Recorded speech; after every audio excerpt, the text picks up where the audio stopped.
It is December 26th, so we can all just kind of take a collective sigh. We made it. Now, I don't know about you, but I got two grandsons. One's 3, one's 4, so peace on earth does not describe our Christmas weekend when you got two little grandsons. And you know, Christmas is a lot of fun, you know, the presents, the getting together, but it's a little intense.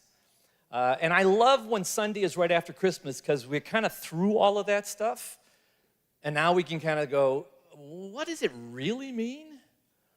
What is it really all about? Because it's the most unusual religious holiday because it's the only religious holiday that everybody wants to join in on. Doesn't matter what faith they have. Everybody wants to participate. Easter, not so much. Christmas, everybody's in. And not just because of the parties or the presents. People who don't know the Lord, they want peace on earth. You know, they want goodwill towards all men. But trying to get that without the Christ of Christmas, thousands of years of human history have taught us that it's just not really possible. And then sometimes as Christians, we miss, not just through all of the activities, but really we miss the depth of what Christmas means. Because I'll talk to sometimes and I say, okay, tell me what Christmas means. Well, Jesus had to come. Why did he have to come? Well, he had to come to die. If that's your answer, it's true. It's just incredibly incomplete. Because he was just coming to die. He could have walked out of the wilderness like John the Baptist did just a few weeks before his cross. Christmas is not a tactical necessity for his death and resurrection. There's something far, far, far greater. And as the world now gets ready for New Year's and all the parties, you and I, Christmas, the celebration may be done, but every day we are to live with this incredible reality of what the message is. And one of the greatest Christmas verses, I think, that we're going to look at, it's a simple one verse, comes out of John chapter 1, verse 14, and here's what it says. The Word became flesh and made his dwelling among us. We have seen his glory, the glory of the one and only Son, who came from the Father, full of grace and truth. Just try to stop and take that in. The Word became flesh. Guys, I really tried. I spent hours, weeks, trying to find an illustration that would match God becoming human. It doesn't exist. There's nothing that compares to that thought, to that truth. The Word became flesh and dwelt among us, and we have seen his glory. And in this one sentence, we have kind of three really important truths that I want us to grab a hold of, not just for today, but for the year to come. The Word became flesh, how Jesus came and dwelt among us, why Jesus came, and we have seen his glory, what it means for me and for you. So let's begin with there. The Word became flesh, how he came. Now, your word is your identity. It's the identity of a person. You can hear me up here talking to you, but you don't really know me.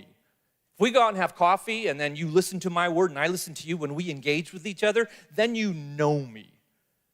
God's making this statement that he wants to be known. He's going to show himself and he wants to know you in an incredible way. Hebrews 1 puts it this way in verse 1. In the past, God spoke to our ancestors through the prophets at many times and in various ways. So when you go through the Old Testament, God did speak, but he did it through other people, Isaiah, Jeremiah, sometimes angels. Now it's going to be completely different. Verse 2, but in these last days, he has spoken to us by his Son, whom he appointed heir of all things and through whom also he made the universe. The Son is the radiance of God's glory and the exact representation of his being. You want to see God? You can. Look at Jesus. He is the exact representation of his being, sustaining all things by his powerful word. After he had provided purifications for sin, he sat down at the right hand of the Majesty in heaven. But how he came becomes really important for us to know how God wants to be known. Because he could have come in a lot of different ways. And yet he chose to come in a very specific way. If you and I were designing God's visiting his own creation, How would we have designed it?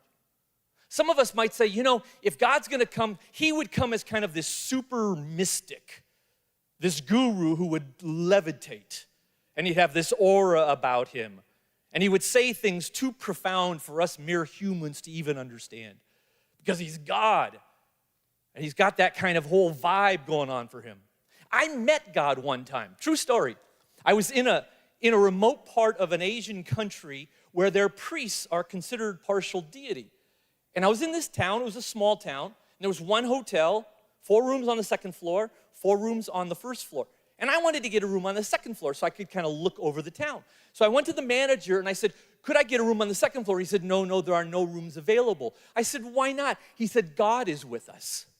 I said, what? He said, yes, God is staying in our hotel.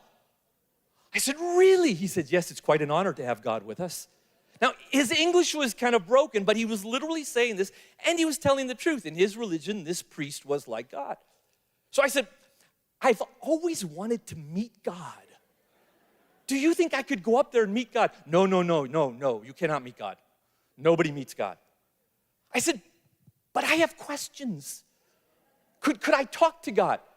And he replied, honest to God, he goes, we all have questions, but we cannot talk to God. And they had set up a PA system all over the town.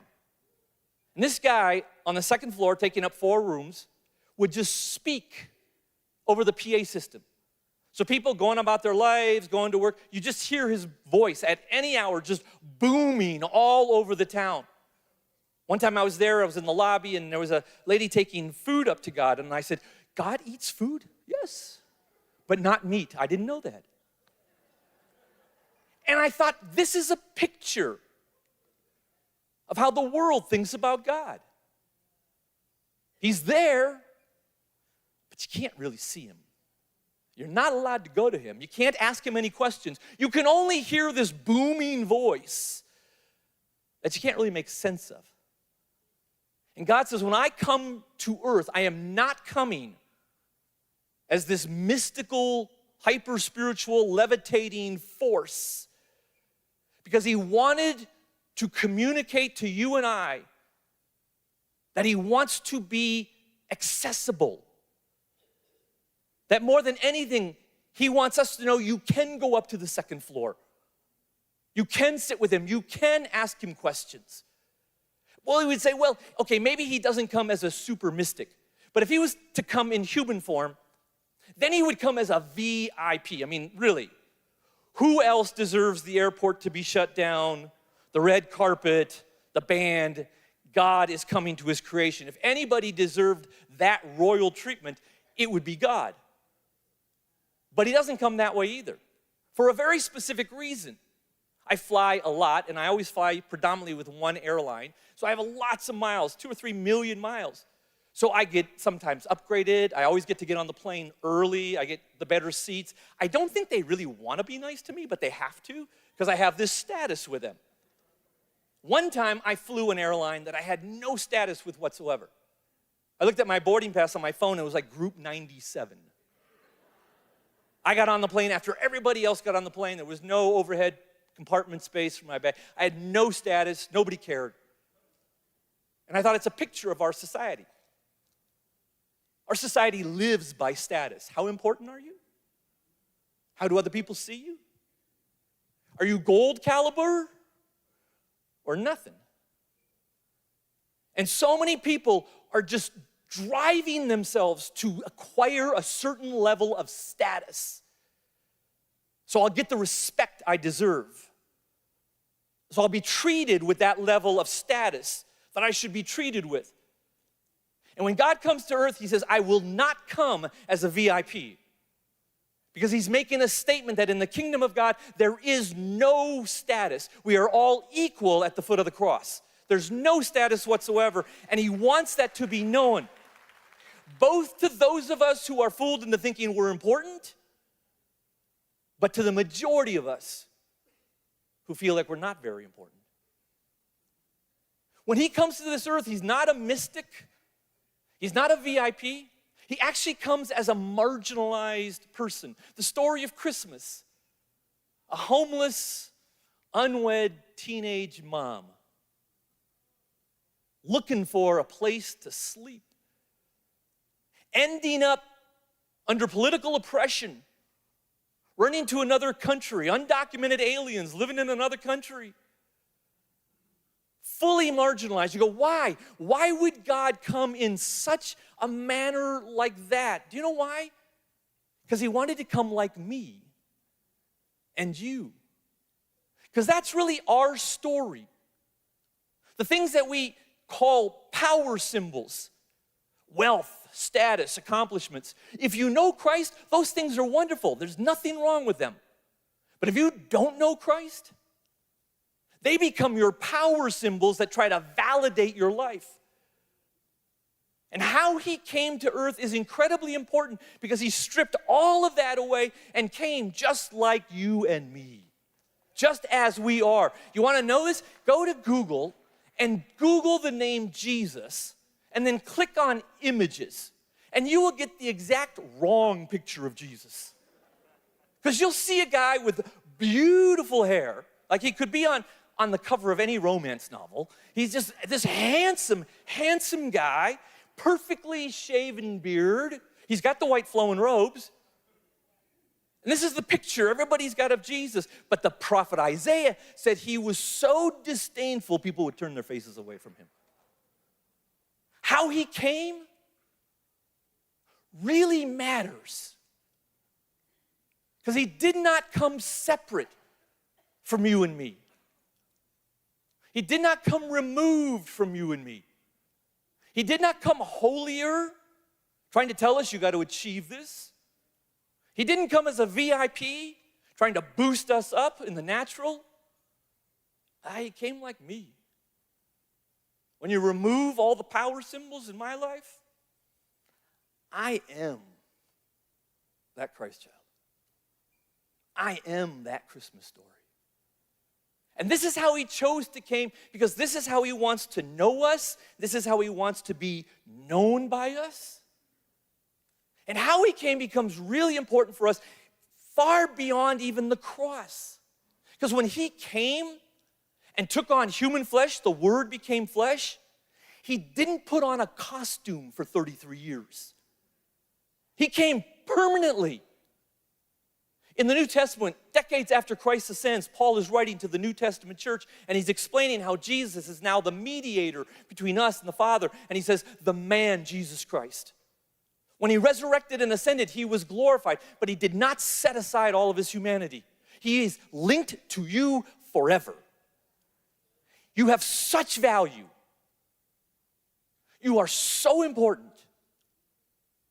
You are so precious that the creator of the universe, the Word, became flesh permanently so that he could be forever linked to you. That in itself, we should just go, whoa. That's amazing. We should carry that with us. How he came really matters. But it's not just how he came, it's why he came. It says here that he dwelt among us. The word dwelt is really interesting. I think the author is really, really important when he uses this word. He doesn't say he resided with us or he lived with us. This Greek word, dwelt, literally means he tabernacled. It's a reference to the Old Testament, where God says, I want you to build a tabernacle in your midst so that I can be with you. Why did he come? Because he wants to be fully present. Old Testament history starts in the garden. God is fully present with Adam and Eve, but they sin. They're out of the garden. Then you've got the nation of Israel. And God says, no, build a tabernacle so I can be fully present with you. Now, when you read the Old Testament, you discover the nation of Israel, these were some nasty people. I mean, they sinned horrifically against God. They had other idols. They didn't care about him. And yet he says, no, I want to be in your midst. And so Christ comes for the purpose of being in our midst. Now, I want you to think about this for a second. You see, if God wants just subjects in his kingdom, Christmas is not necessary. But God wants family. So all of a sudden now, how he comes, why he comes, becomes really important. When you read the Gospels, the New Testament, there are less than 100 days of Jesus' life that is recorded. We know he walked this earth for 33 years. What was he doing those other 10,000 days? He was doing what really mattered to him. He was hanging out with people. He was eating with them. He was working for them. He was talking to them. This is what he loves to do. This is what he wants to do. He tabernacled and he came for the purpose of experiencing our life. He came so that he could experience literally how hard life is on this earth. Here's how Hebrews puts it in chapter 2, verse 17. He had to be made like them, fully human in every way, in order that he might become a merciful and faithful high priest in service to God, that he might make atonement for the sins of the people, because he suffered when he was tempted. He is able to help those who are tempted. He came here to experience just how hard life is, because you and I go through experiences, and there's a hardship to that. Jesus says, I want to be so close to you that I'm willing to take on that experience of hardship and suffering, that so I can know you, I can get you. Here's what Hebrews is saying. Jesus, he came so that he could really see you. When you feel like nobody else can see you. And he sees the people, if we're honest, that we avoid. He sees the tax collectors. You know those rich, greedy people who are only concerned with money and will do anything they can to avoid taxes, so you and I have to pay more taxes, and we look at these rich people and we blame them for a lot of what's happening in our society. Jesus sees them, and he sits with them, and he parties with them, and he talks with them. We avoid them, he's with them. He sees them. He sees the prostitute. You know those people, we say they are responsible for the moral decline of our nation? They're responsible for all the horrific thing that's going on, pornography and all this stuff. He sees them. We avoid them. He sits with them. He loves them. He sees the religious leaders like Nicodemus. The people we avoid, you know those pastors, we see them on the internet, we go, wow, I wish they would stop pastoring because they're giving Christianity such a bad name. And they're misrepresenting the church, and they're misrepresenting God. He sees those religious leaders, and he sits down with them. He sees the people we avoid. He sees the lepers. He sees the children. He sees you. And you feel like nobody sees me, nobody knows I exist. You may be watching online right now and you are all alone. You go, nobody really sees me. No, the Christmas story says he sees you, and he doesn't just see you, he gets you. He understands you. One of the labels, one of the names of Jesus is Wonderful Counselor. When you are going through a hardship, there is nothing better than having a wonderful counselor. A wonderful counselor is somebody who has gone through the same hardship and they've come through on the other side, and they can now give you some wisdom so you're not alone and help you get through that. That's the Christmas story. He came and experienced the hardships and the temptations that we experience so he could be our wonderful counselor, that when you're going through something hard, you are not alone. He doesn't just see you, he gets you. And then he gives you the guidance through his Spirit to get you through that. But he doesn't just get you. He wants to be with you. He doesn't see you from a distance. He doesn't just get you from a distance and give you coaching from a distance. He wants to be with you. Now think of this. When good things happen in my life, everybody wants to be with me. If I win the lottery, trust me, all of you are looking for my phone number. You want to be with me. When hard things happen in my life, that crowd becomes a lot more narrow. My family, my good friends. But when ugly things happen in my life, You see, the good is when there's blessing and wonderful. The hard is things that's just difficult. But the ugly, that's when I'm not very pleasant. Life is a battle, and there are temptations, and there's sometimes bad choices we make. And we become ugly, and we become unpleasant. Then nobody wants to be with us. Just a few weeks ago, I went home, and I'd had a kind of a bad day, and I wanted to gossip with my wife. Now, husbands and wives, spouses, you talk to each other. You share stuff. But I knew in my heart I had crossed the line. I didn't want to share. I wanted to gossip. Gossip is when you speak derogatorily about somebody for the purpose of cutting them down for somehow in a dysfunctional way makes you feel better about yourself. Now, this is not 25 years ago when I'm starting ministry. This is a few weeks ago, gang. And there's this like battle and turmoil going on where I'm going, Joel, you are so weak. You're so petty. You're so small, because I really wanted to gossip about this person. It was so ugly. I didn't want to be with myself. And then I remembered, he suffered when he was tempted.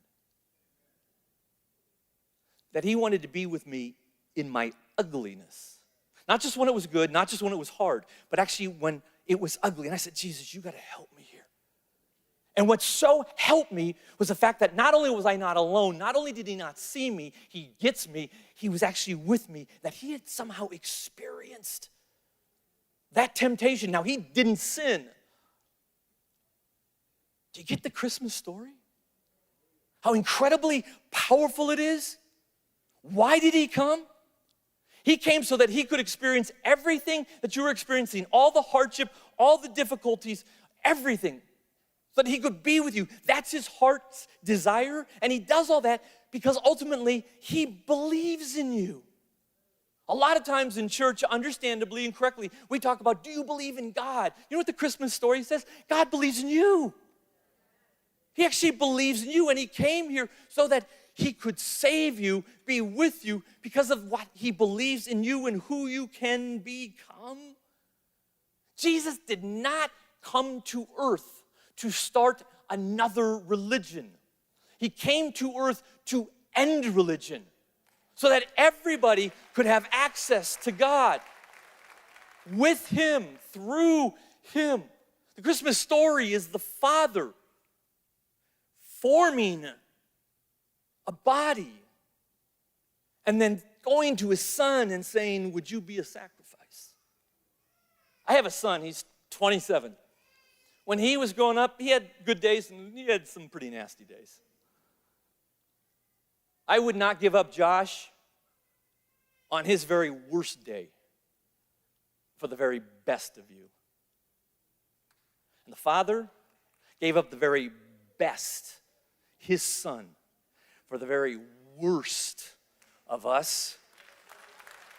This is the Christmas story. Jesus did not just come as a tactical necessity to die. Yes, he did, and he resurrected. But he came to reflect a heart of God, the desire of God to be with you. His priority is you. Years ago, when Christ was slowly being removed from Christmas, Christians used to have this phrase, and I get it. They said, Jesus is the reason for the season. I think if Jesus could speak here in the flesh, he would say, no. You are the reason for the season. He sees you. He gets you. He's with you. He believes in you. In Christ, you have the ultimate soulmate. You may be here this morning. You may be watching online. You may be on the plaza. And you're scared of what next year holds. You are not alone. You may feel like you've been rejected and betrayed by people. You are not alone. You may even say, Joel, you don't get it. I've been asking God a prayer, and it seems like that prayer has gone unanswered. You are not alone. Because the son in the garden offered a prayer that seemed to have been unanswered. Gang, I want you to get a hold of how important, how rich, how indescribable this is. The Word became flesh. How he came, just like me, and dwelt among us, because his driving passion is to be with me and to be with you. And the verse goes on and says, and we have seen his glory. What does that mean for me, that he would come like me, that he would come to be with me? What does that really mean for me? Moses was not allowed to look on the face of God. Now, in the baby Jesus, we can look on the face of God and see his glory. Here's how Paul puts it in 2 Corinthians 4.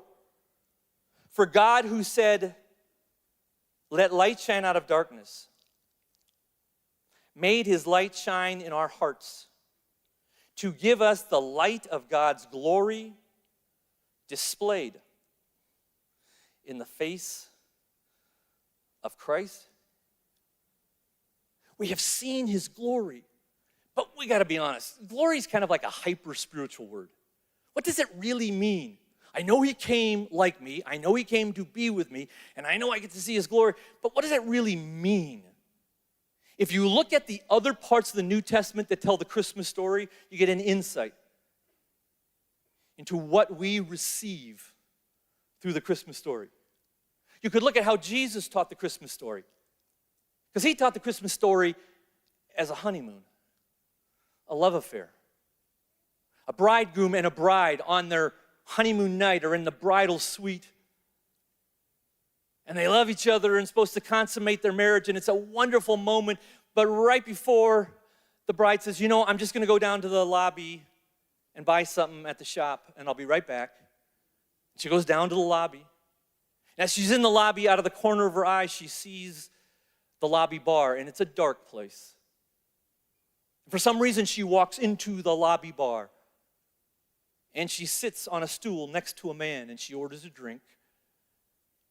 And they begin to talk to each other. And unthinkably, with the bridegroom up in the bridal suite waiting for his bride, she and this man, arm in arm, walk out of the hotel into the dark of the night. And if we were family or friends of the bridegroom, we would say, good riddance. Get an annulment. Thank God you knew now. But this bridegroom doesn't do that. When he realizes what has happened, he gets his jacket on, and he goes down to the lobby, and he walks out into the dark of the night to go get his bride back. That's the story of love. That's the Christmas story. That's the glory of God. We get to see and experience a love that we can hardly not even put words to. A love that earth cannot define. A love that says God is love. That's the glory of God. His love is so overwhelming for us. You could look at the Christmas story as the book of Revelation teaches it. This is not a love story. This is like a Marvel comic book movie. Because there is this king creator, and he has created the universe, and he is all good. But some of his subjects rebel against him. And that rebellion is squashed, and they're pushed away to another planet in the king's domain. But when they get there, they take authority and control and imprison the subjects of the king on that planet. Now the king has to go back and rescue his subjects. And the king comes, and there's this all-out cosmic battle Revelation talks about in describing the Christmas story. And that rebellious evil one is destroyed. And his power over the subjects is eliminated. And now the king's subjects are free to live as they were designed to live. That's the Christmas story and the glory of God. And that Christmas story is all about the freedom and the power you have. Because the enemy has only one thing against you, and that is your sin. And he can use your sin to hold it over you. He can generate guilt. He can generate shame. If you don't know Christ, he can get you to spend your entire life trying to fight over that and build a life of significance. And Christ comes, And he removes that power, and he removes that sin, and the enemy holds nothing against you. There is no more shame. There is no more guilt whatsoever. That's the glory of God. And if you can't wrap your mind around it, you're beginning to understand it. Or you can look at the Christmas story as the Apostle Paul taught it in the New Testament. This is a story about a criminal in prison, rightfully so, guilty. And yet one day the judge shows up at the prison cell and he unlocks it and he says, "You're free." And you're confused because you know you're guilty. He goes, "No, you're free. My son has paid the price of your penalty and you are free to go." And as you begin to leave, he hands you a packet of papers. And you look at the papers and you realize it's an adoption certificate. And the judge has not just set you free to go back into the dark world, but he says, "No, not only are you free, you are now part of my family. And I give you my name, and now you have a place to belong, and you will never be in bondage again." That's the glory of God. So when we say, "Hey, we have seen his glory," it's talking about a power that's available for you, a freedom, a love that can't even be described in any way, a place to belong.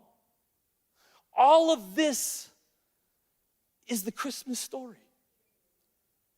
All of this is God coming to earth. And so it's amazingly wonderful to have family time and presents. And for all of you who didn't give me a present, it's okay. But on the Sunday after Christmas, you go, what does it really mean? And we should just stop. Almost shake our heads in disbelief.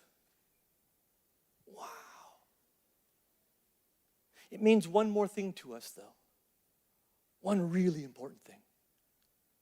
Because God has come in flesh for you and I, he now says, "Go and be the incarnation to your world around you." We look at society that doesn't know God, and we would like to sometimes characterize them all as Herods. Everybody wants to get rid of the Christ. I think society is more like shepherds and wise men. I think there's a lot of people in our world, family members, coworkers, and they feel so marginalized. Nobody cares about me. I'm all alone. They're like a shepherd. They feel like they're on the lower rung, like they have no value whatsoever. And yet when the shepherds get the message of the Messiah, their life is completely transformed. In your world, there are shepherds. Be that light. Then there are also wise men. These are people who rely on their wisdom, their wealth, their status. And oftentimes we discard them. And yet when you look at the Christmas story, when these wise men, these magi, these kings, who had the wealth and they had the wisdom, they had the status, and yet when they were confronted by the Christ child, they kneed and bowed and gave him gifts.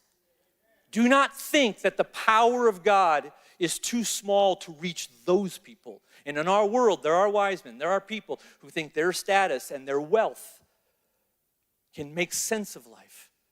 But when you are the incarnation for them, and you show them Jesus and his glory, many of them too will kneel and they will bow. The Word became flesh. He came like me and you. Don't ever forget that. Do not look at the handsome Jesus on Google. And he dwelt among us. He sees you. He gets you. He is with you in your ugliest moment when nobody wants to be around you. He believes in you. And we have seen his glory, his power, his love, freedom, a place to belong. all for us. You know, there's going to be a day coming when Jesus is going to come again. And when he does, I can guarantee you, if we're still on this planet walking, when he does, here's what our response is going to be. We're going to go, ah.